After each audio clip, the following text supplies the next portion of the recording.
You know, as I hear you talk about this, your experience as a governor, both on the opposite side of an administration previously and now cooperating with an administration now, you're really kind of the walking embodiment of federalism. You've had so many experiences, both as an executive of a state, but before that, you served in the U.S. Congress. You've kind of been in all the different branches of government. You've been in the legislative branch in the U.S. House of Representatives. You've been in the executive branch at the state level as the chief executive of the state of Florida. And of course, as you mentioned in your remarks, one of your most notable legacies as governor of Florida is tied to the judicial branch. Separation of powers is kind of embodied in all of your work. Can we go back to when you were in the U.S. House of Representatives and talk a little bit about that experience? And from your perspective, why is a healthy legislative branch important to our system of government? Well, if you look at what Elon Musk is doing with this DOGE, and they've been doing this USAID, I know they're getting to get into other things, and the corruption in how this money is being spent, all the things that they're uncovering. And I mean, honestly, like, I think a lot of us knew that a lot of this was going on, but yeah, our Congress has never done anything about any of that. The last 15 years, we've had Republican control of the U.S. House more than we've had Democrat control of the U.S. House. The House of Representatives has the power of the purse. If there's something that is being harmful or violating people's rights or mismanaged, they just can simply withhold funding.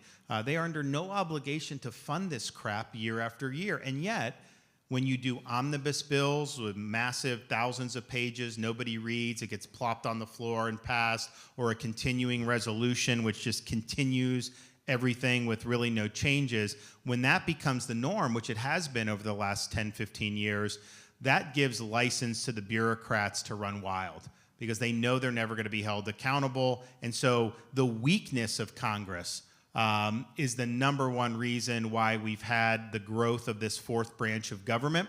Sometimes Congress is intentionally empowering the bureaucracy because they don't want to have to go on the record and make tough decisions, so they will punt it to the bureaucrats and then blame the bureaucrats for things going wrong. So when I was a congressman, most of the people that would come to my office and complain were not complaining about any vote I took. They were complaining about what bureaucracies were doing to them and what rules were coming down.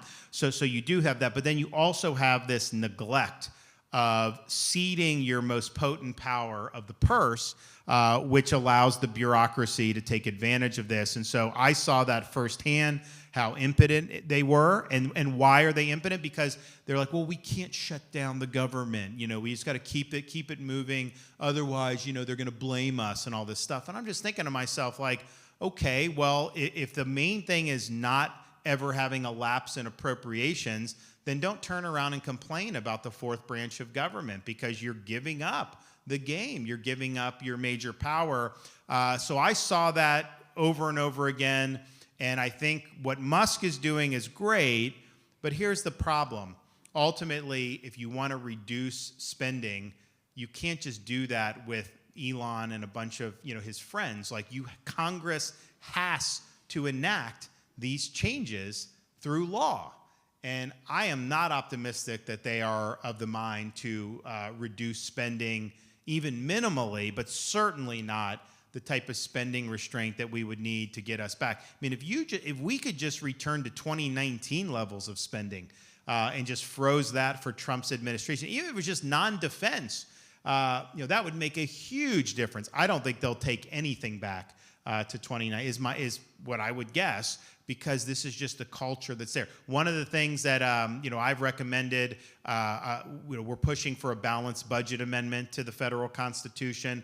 We're pushing for term limits for members of Congress, and we're pushing for a line item veto for the president. Those are all things that would be constitutional changes, but the incentive structure in Congress right now, I don't think you're going to end up seeing any major positive changes, especially given Republicans have such a narrow majority. My advice to them would be, don't worry about getting reelected. Your majority is so narrow, you're probably going to lose the House anyways. Take this as like a once-in-a-generation inflection point. go as big as you can, and just let the chips fall where they may. But I don't think that that's what's going to happen. And so I think that Elon is doing good work. I think there's probably things Trump can do administratively, but you are not going to be able to tame the Leviathan if Congress continues to fund it without condition. So let's talk